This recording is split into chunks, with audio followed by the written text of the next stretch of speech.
Well, hello everyone, Dan Hurd Prospecting here. Welcome back to my channel. And if you're new, welcome. I hope to earn your subscription today. A few weeks back, the research and development team at Gold Hog contacted me and said, Dan, we're making a brand new mining product and we would like you to be part of the development stages.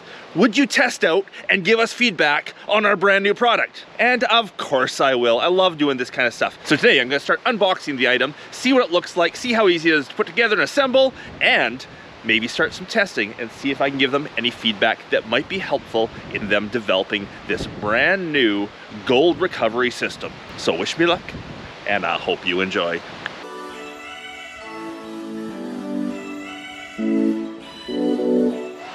Now, Gold Hog makes all sorts of products.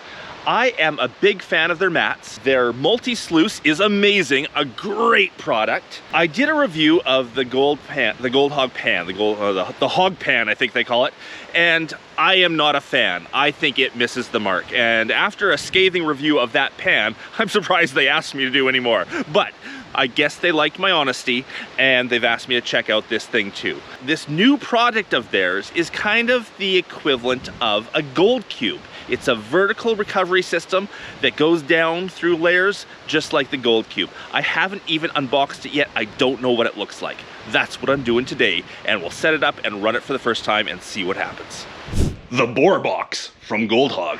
And if you're wondering about this amazing backdrop to this video, this is the Okanagan Lake in British Columbia, Canada, and we're currently at a Girl Guide camp, Camp Mawata, on the Okanagan Lake. My family has been caretakers or taking care of this camp for almost 50 years now.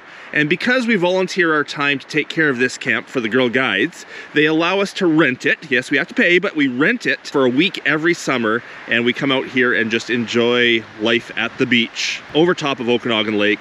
It's just beautiful here. And what a great backdrop for this video.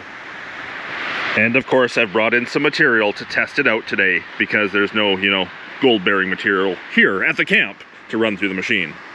But apparently today we have a windstorm just a-brewing. Whew. It is galing out there. Now here's the box that the Gold Hog people sent us. I contacted them after I said I would do this and said, what kind of tools will I need to assemble this? And they said, Dan, for you, we've assembled it already. Well, unfortunately I wanted to do an unboxing and assembly video, but they assembled it already because they said they haven't developed the assembly instructions yet. Yes, this is still in the prototype stage and the development stage. So eventually when you get this, it'll come knocked down and you'll have to assemble it yourself, but there will be good instructions, and they did say that there won't be any tools needed. Everything you need will be in the box, and it'll all be able to be put together by hand quite simply. Let's start breaking into the box and seeing what it is.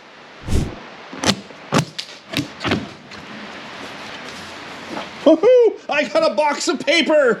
Yay! Doesn't take much to excite me. Must be a leg. Must be a leg. And here we go. Let's pop it out and see what it looks like. Nice.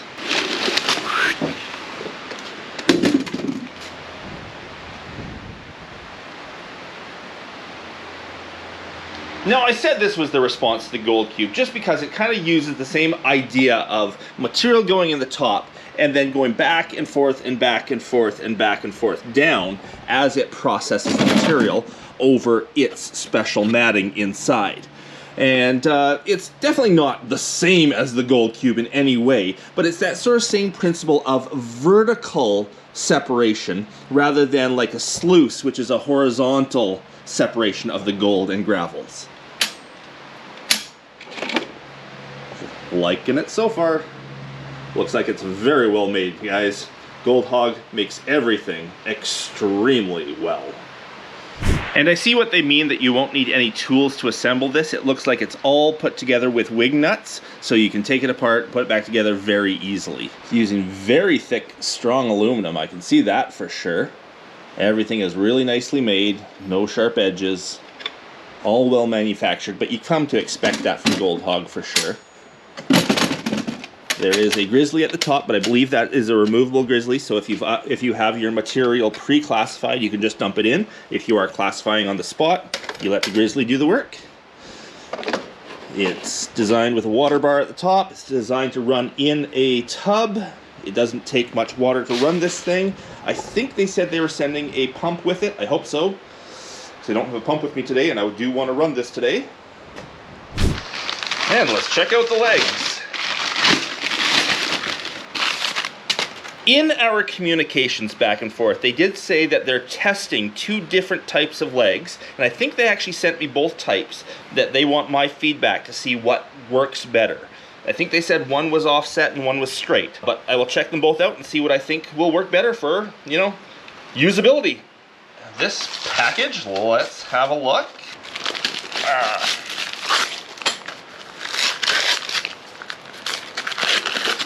The paper is outsmarting me today. Ridiculous. Open up. Apparently I'm not smarter than paper.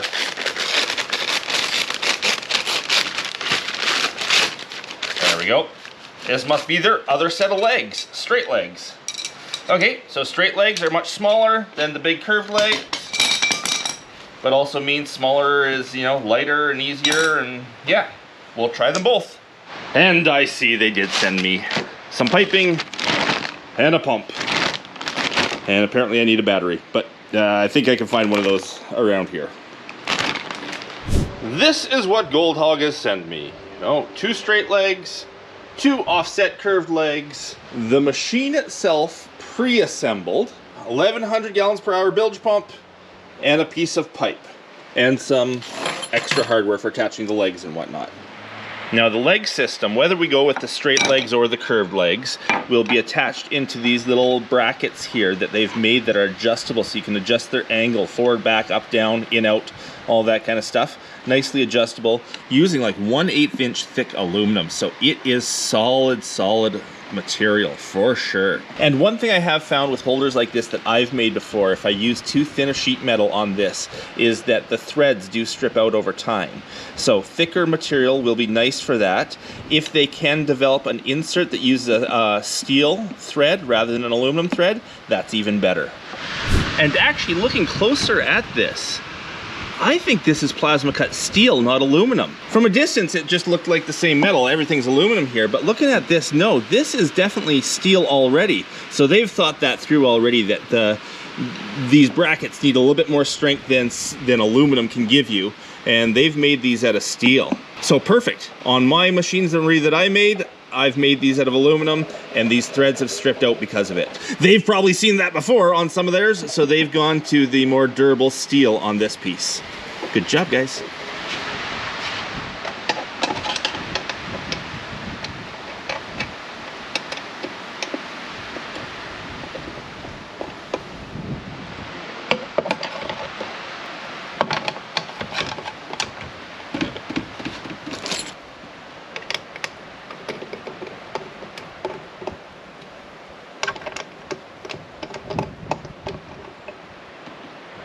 So I can tell pretty quickly that I'm probably going to like the offset legs better than the straight legs for a couple different reasons. But I just put the straight legs in right now just to see how it's going to stand on them. And yeah, it stands nicely. It is solid-ish. It will wobble a little bit right now. A little unstable, but that's because it's not really set up anywhere properly right now. I put the straight legs in just to see what they look like. That's what they look like. I'm now going to throw the offset legs in and have a look at them as well. I'm not sure how the Gold Hog people envisioned this, having these feet sort of on that angle. This is just sort of a bit of a prototype they were just trying, but one suggestion I would say is to take these feet and put a bit of a bend on this plate, so when it's sitting flat, there's actually a little bit of a flat spot for that to be flat. Everything's flat. As I'm trying to say is, these aren't flat the way they are, but if they put a bit of a bend in it, it would be flat on an angle like this. Or if you decide to have it go straight down, it would still have a flat foot sitting on the flat ground. But that being said, an angled foot is not a problem. This thing is very, very stable with those legs. I'm liking those legs so far. My first suggestion to Gold Hog, keep the offset longer legs with a bit of a rounded foot or a bent out foot to make it more stable. Not more stable, but just sit flat. And I am fairly certain that Gold Hog is willing to take feedback, like things about the legs, and still modify or adjust or refine their design on this to meet sort of, you know, not our requirements, but our suggestions on such a beast. I already know that they told me when they were sending me this, they said, don't make the video yet, Dan. We changed the design of one of our end plates, and we want to put the new end plate on first. I said, no, I'm going to make the design with what you showed, what you've sent me, because I want people to understand that you are willing to modify your design to things that work better. And just because they figured that one of these plates could work better a different way, they're changing it out, they're sending me one. It really shows the people that you're willing to, you know, work with what works best and not just go with your first design. You're making it better as you go before you release it to the public. And they tell me that this thing will release to the public sometime in the fall, as long as all, you know, these modifications and testing goes well. So hopefully, you know, September, October, this will be on the market. And they say this unit will cost around $400 for the whole thing. Looks like they taped up their bolt heads for shipping, probably just so it didn't shake loose in shipping. Because this machine is meant to be finger tight on the wing nuts so that you can take it apart, readjust it, you know, clean out what's inside, adjust the mats so they're at the angle you like. There's all that kind of stuff. So I'm just taking this off right now, then I'm going to show you what's inside the unit. So I have found my first flaw. However, I need to remind you, they said they were changing one of these plates, so they may have found this themselves already and are taking this design flaw out of it. I saw a loose wing nut that I tried to tighten up and realized the wing nut interferes with the back nut here, and you can't actually turn this one. So it's on the video. I will let the Gold Hog people know about this. I'm sure by the time this goes into production that bolt there will be down a 1/4 inch or a 1/2 inch and not interfere with this one. Those are the types of things they're hoping I actually find to make their product that much better when it goes out to the public. This is probably the actual modification that they're doing. Looks like they put a piece of tape right over here, and what I'm seeing right now is that the matting inside after the first run, so the material goes down here, falls in, does its first run back, was probably splashing out this hole. So they put a piece of tape over it for now to, you know, stop the splashing out, but this is probably the plate that they have to adjust this hole a little higher so that water coming down here will actually get funneled back down and not splash out. I don't know if I should take this off or not. Ah! Takes off the sticker if I do. I'll leave that on for now. That's probably the plate that they're modifying, which makes sense. I got an idea of how that I could help them with that a little bit too, but you know, I'll talk about that a little later. Yeah, just thinking about that, I'm wondering if these windows for looking at your mats might not be, you know, more useful on the side where the water isn't going to be hitting them in any way, it's just going to be going down past it. That might be nice to even have 1 or 2 little ports on the side, even if they're little round holes, just to be able to see what's going on. Obviously, front and back you can see in nicely through the windows and see what's going on.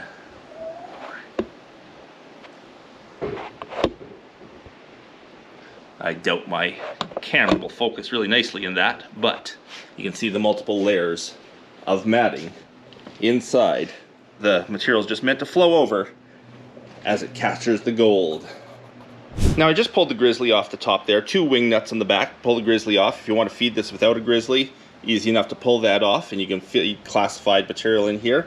Again, if you want to feed unclassified, you put this back in and just dump it on, and it will classify it for you. Water jets up here will just spray down on the grizzly, wash your material through.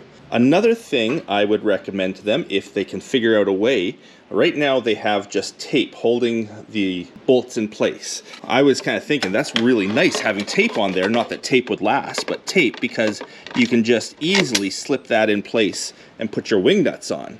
So if they could find a way to permanently mount those 2 bolts into that plate, so that you didn't have to try to work your hand in there and hold it while you're turning the wing nuts or anything like that, that would be awesome.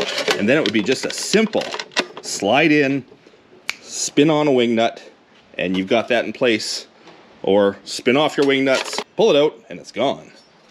Now I just had my son go and run and grab me a bucket because I'm just, thinking of usability in the future, that this thing is looking great. It looks like it stands high enough that a bucket will go underneath it if you wanted to, catch your tailings in a bucket so that you could put the whole thing in a big tub, put a bucket in the tub, catch your tailings, and you could just pull your tailings out whenever the bucket gets full. Awesome. Love it. High enough. However, the bucket won't fit underneath the legs sideways, won't fit underneath the legs lengthwise.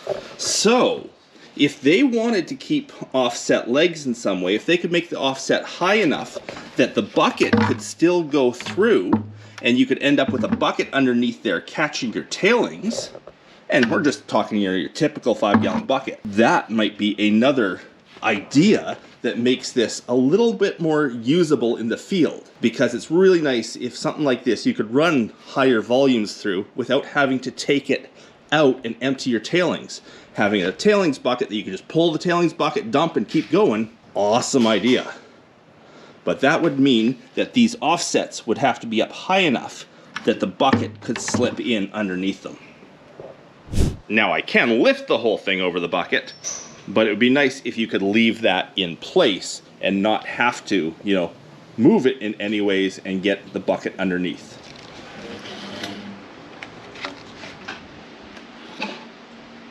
Might need 2 hands for this job. Yeah. What was that, Dina? I said you should try this in the field, in dirt, because you're not ever going to be prospecting on concrete. And the legs will sink in differently if it's on dirt. Yes! I'm thinking this is most likely going to be set up in a big bin so you can recirculate the water. I got to find a bin for this.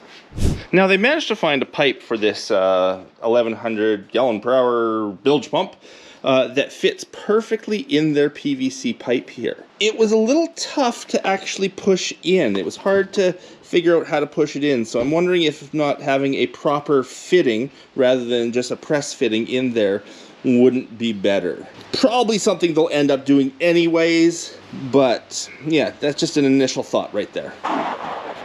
And I love the mechanism they have for tightening the pipe in place, so you can aim it and solidify it and make it solid. Just another one of the eye bolts with wing nuts, but this one is sort of working backwards in that the eye screw going through is pushing on the pipe, the wing nut is pushing back on the aluminum, and it holds everything nice and tight in place. Ingenious. Now let's have a look inside. Just 6 thumb screws or wing nuts to loosen off. Into the bucket it goes. So that's why they give you extra hardware. And I assume they probably plan for you to use 2 hands to do this, not 1. Oh, this may have been the reason they had tape on the back too, so that the bolts stayed in place. I wonder if they can make that more permanent than just a piece of tape. I'm really looking forward to seeing what the final unit comes out like, opposed to this prototype. Prototype's good. I just see a few little flaws, a few little things they could do better, but I assume they're already planning on those things. So I'm really interested to see what the final design comes out like. So here we are. Gold comes down off the top plate, falls material. Comes down off the top plate, falls on the first matting, runs back, falls on the second matting, runs forward, falls, runs back, falls, runs forward, falls, falls, falls, falls, falls, and then at the very end, it hits the last one, goes, falls, hits the back wall, and down into your bin, bucket, river, wherever you have this set up. To take the matting out is just 1 wing nut on each one, and to get the wing nuts at the back, that's why they have those access ports in the back to get into the wing nuts at the back. And then you just pull out each mat, wash it off in your bucket, your pan, whatever, and see what it's got for gold. And it is using different mattings in each one, and of course, Doc from Gold Hog knows his mats so well, he's definitely put the appropriate ones in these layers. I'm looking forward to running this through a test. I need to find a bin for it to go in first. So after putting the plate back on, I definitely realized all that tape that I took off behind these bolts because I took the tape off the bolt heads on each one. Wasn't just there for shipping purposes. To put the plate back on, as you slid the plate back on, it knocked half the bolts out. So I'm really hoping that Gold Hog finds a way to mount these bolts permanently, whether they're, you know, welded in place or glued in place, or a different type of stud that is actually fastened in place, so that when you go to take this plate on and off and put the wing nuts on and off, that you're not pushing out those bolts. But I'm sure they're figuring that out as we speak. As I said, they've already told me they've redesigned at least one of these plates because of something they found they could do better.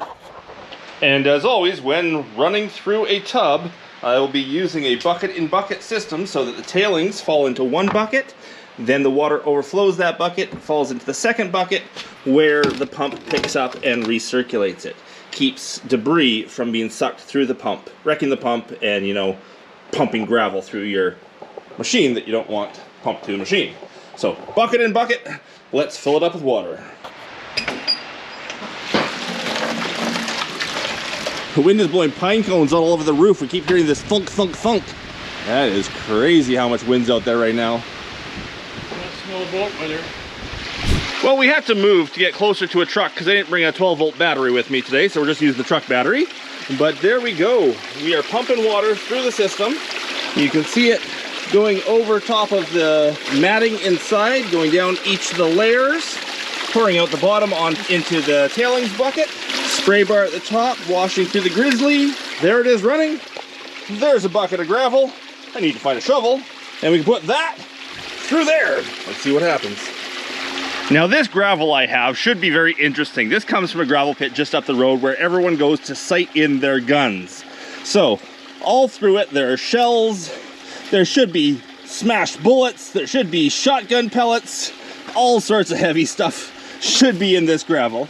But after we run through this bucket of gravel, I also have to put in it to test it one of the bags of my pay dirt that definitely has gold in it. Probably not any gold from the gravel pit. This will definitely have gold in it, and we'll put that through once the mats are loaded and see what it gets. And of course, we'll go through the tailings and see if it missed anything. First scoop going through the machine.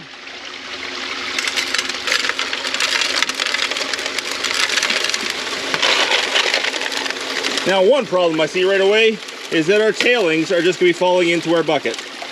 And it's not going to be falling into our tailings bucket, it's going to be falling into our bin below.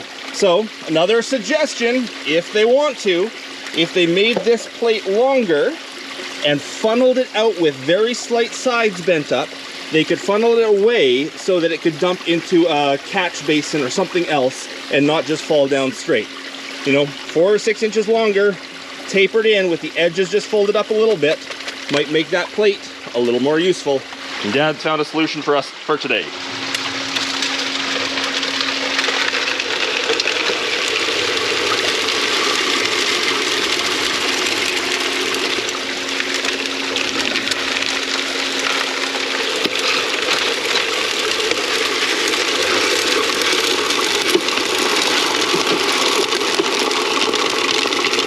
I may need my close-up camera for this job.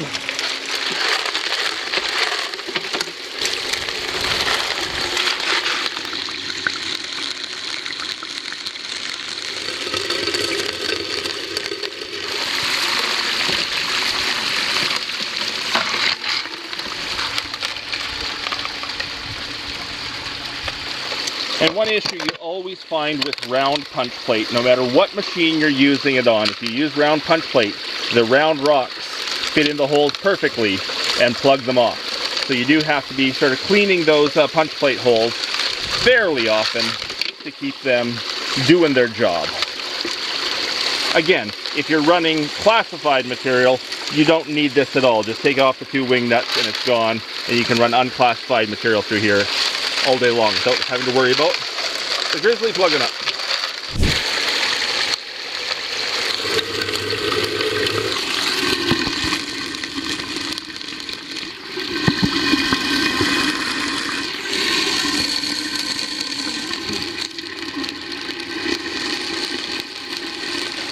So Dad can shovel fairly fast through here. He's getting there through the bucket, but it's definitely not, you know, a production machine that you're going to take a big shovel and 3 men and start throwing material through really fast.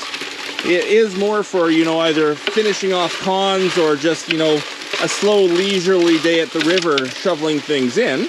We did notice one little thing with the grizzly here. It is quite short.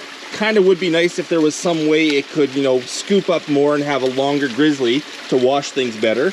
And along the sides, because the holes are out in the middle, there is actually a passageway down the 2 sides for material to run that's not getting classified. So maybe some of these holes, half holes on the side, would catch that. And this gravel we are using is a gravel pit gravel. So it is actually already very loose and washed. We're not talking any clay material or hard packed dirt here. Though apparently we are talking a fair number of shells. Yes, a clay pigeon. Obviously they were doing some, you know, target practice, some shotgun shots. Use shotguns for these things, don't they, Dad? Yep. Shotguns hit the clay pigeons. You gotta be really good to get them with a pistol. Come on, a handgun can do that, can't it? Now, if you watch my channel a lot, you will know I'm a big fan of the Gold Cube. The Gold Cube is a great machine. Easy to use, really good capture rates. This is using kind of the same principle, the same sort of theory behind everything. A few modifications, a few sort of different, you know, physics going on in there, but it's the same idea. Is this better than the Gold Cube? I haven't decided yet. Would I recommend the Gold Cube? Yes. Would I recommend this? I'll let you know. I'll let you know. It's probably gonna be every bit as good as that Gold Cube for sure. Price point, it's about $400. I'm not sure what a Gold Cube's going for these days. I think it's a bit more than that. So it might be a bit cheaper than a Gold Cube. Obviously, still in the development phase of this, and there will be changes to be made. It's not available to the public yet. Hopefully this fall. So far, so good. Dad's doing a pretty good job here. Go, Dad, go. Okay, Dad is almost done the bucket. What I'm gonna get Dad to do is, oh, don't stand on it. Grab the pay dirt bag, empty it into the bucket. This pay dirt bag has real gold in it, because the gravel from the gravel pit probably does not have much in there. Empty out real good. There we go. Mix it up with the gravel that's left. The last few scoops, now that the mats are right loaded as they could get, we'll put the gold in on top and see what happens.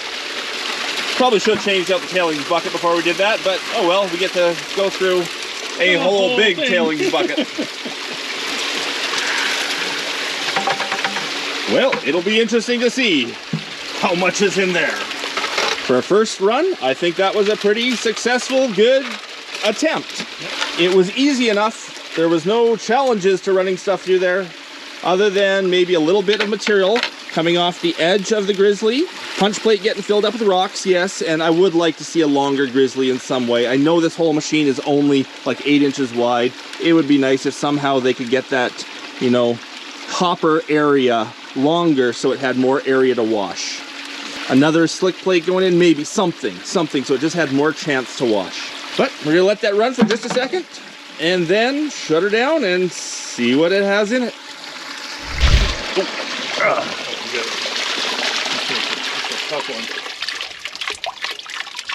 Let's hope they're clean of everything but the gold. Okay, and now it's a case of 6 wing nuts. Oh, 7 wing nuts. Thank you very much. We have access into the mats. Don't drop the wing nuts. One-handed. Oh, and we got 2 hands up here.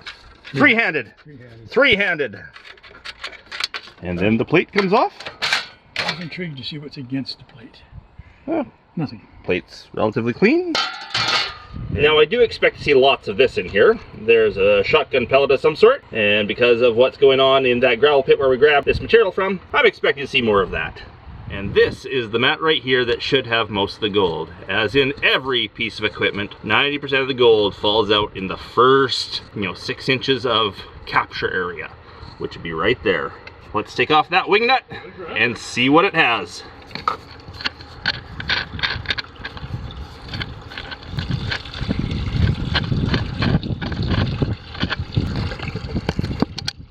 So in the first riffle of the first mat, we see the first chunks of gold. There's 2 right there, I saw something over here, another one over there. The gold definitely fell out in the first mat. In fact, I see a lot of gold there, so I'm assuming most of our gold fell out in the first riffle. And then I see lots of lead in the second and third. So this should be interesting to pan out. That's all lead. Okay, the first mat will come out. Oh, another big piece of gold. I see more gold. Yeah, that's about halfway down the first mat. There's more over here. There's more over here. There might be a lot of gold in here. There's a bunch up there. I doubt any of that gold came from the gravel pit itself, so this would probably all be from that pay dirt bag I put in. Let's clean this out. We're going to pan out the first mat by itself first. There we go. And see what it has in it. Okay, we're not actually going to pan this out. We're just going to swirl it around for a look to see what was in there. And what I see first is a whole bunch of lead. I mean a whole bunch of lead. And a whole bunch of gold. So when you're doing a test of a machine like this, it really doesn't matter how much gold it catches, because you don't know how much you're putting in. What really matters is how much gold it loses.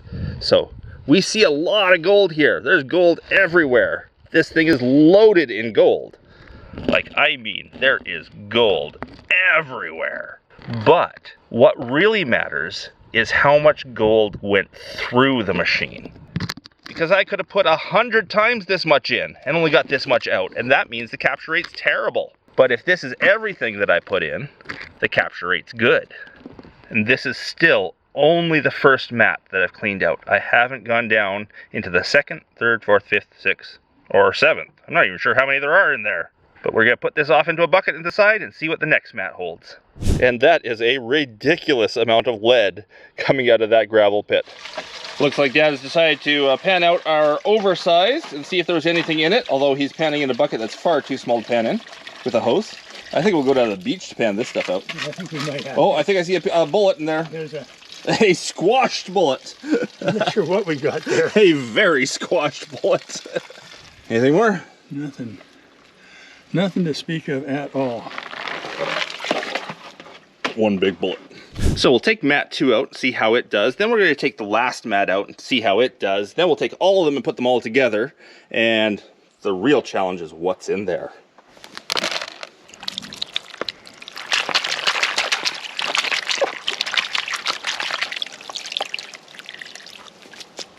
So, mat 2 still has some lead. There's maybe 20 pieces of lead rather than 200. And I see a few pieces of gold coming out now. Again, maybe 20 pieces of gold rather than about 200. So, that's about right. About 90% of the gold was caught in the first mat. Let's check out the last mat and see what is almost ready to fall out of the machine. Now, the mats on the different levels are different profiles, and this last mat we just took out is a much more aggressive mat. Very high bars, very low V's. It's going to catch bigger things, and that might be one reason why a nugget actually makes it through some of the upper mats, because the low profile mats don't necessarily catch big things. But lower down mats are designed to catch the big things, and they might catch something that is rolling off the upper mats. And let's see what was in that last mat. Bigger rocks, yep, bigger rocks. Some big shot, that's steel shot, that's not lead shot, so it's much lighter. Some big bullets, big lead bullets that actually had a big enough profile to make it through, and then a lot of lead. Lead is about half the weight of gold. Gold is 19 times heavier than water, lead is 11 times heavier than water, so it can actually go through a system easier than gold can. And especially because there's so much here, and those bigger bullets there have more of a sort of profile in the water that actually catches flowing water, and that's why they can push through, also tumble over the lower profile mats, and that's why they're caught in the bigger mats at the bottom. And after a very, very close inspection of all the black sands, I cannot find one speck of gold that's made it to the last mat. I'll now go clear out the other 3 mats, the in-between mats, pan them all together, and see if anything was in them. So I do see some more squished bullets coming out of this. Definitely some lead in the higher profile mats lower down in the machine. And I do see a couple small pieces of gold that made it a little lower into the machine. So, like normal in almost all machines, 90% of the gold is caught in the top few inches, with only a tiny bit making it any deeper. And now with that much lead in with that much gold and that much black sand, this is going to be a pain to clean up, that's for sure, to get the gold out. And I sure don't want to do it. So what I'm going to do with this material is I'm going to dry it all out, put it back in that pay dirt bag, and let one of you guys pan out that gold from all of that lead. You know, on my website, I have the world's hardest pay dirt for sale. Well, this stuff's going to be even harder than that. It's going to be mostly lead that you have to pan the gold out of. Oh, that'll be impossible. I know, someone's gonna tell me it's not impossible, but it'll be very, very tough. There's a lot of gold in there. So when this video comes out, I am gonna put one special pay dirt bag up of the cons from today, including all that gold you saw from that first map. Okay, Dad, you were helping me with this. What do you think so far of the prototype of this machine? I think it worked pretty damn well. You don't have to sugarcoat anything. We can say negative things because they can fix it at this point. Is there anything you can say that you would modify on the design of this right now? A little bit of wash plate on the top. Other than that, no. Yes. Wash plate on the top, we'd like to see that maybe rethought a bit. Bigger, you know, punches at the side, those kind of things to make that work a bit better. Some sort of chute so it takes the tailings away from the machine a bit. Some sort of encapsulated bolts or nuts or something so that you can, you know, spin in and out by hand without having to worry about the head of the bolt slipping or the bolts falling out. Legs far enough apart that a bucket can slip underneath and you can pull a bucket of tailings out would be awesome. Probably riv nuts here. And then a wing nutted Riv bolt. nuts, wing nutted bolts, something. I'm sure the guys at Gold Hog can figure that out. They are very good engineers, very smart. But other than that, the machine worked really well. Oh yeah, and the pipe going in. The pipe going into the pipe, I think that needs a better connection over there. Guys at Gold Hog, you've done a great job. Few modifications, and I'd say you nailed it. I am really looking forward to actually seeing the final product after you've done those modifications and to see the development along the way. So, there's my initial take of it. There will be more videos of this machine as it develops. And as I said, it should be out sometime this fall as a completed unit for about 400 bucks from Gold Hog. Check out their website. What's next? Put all the bits back in it? Yeah, I think so. We'll put it back together, see how easy it goes back together, put the top plate back on, and maybe while you're doing that, I will take that bucket there and start panning it out in that tub and see if anything got through. Good. That's really heavy.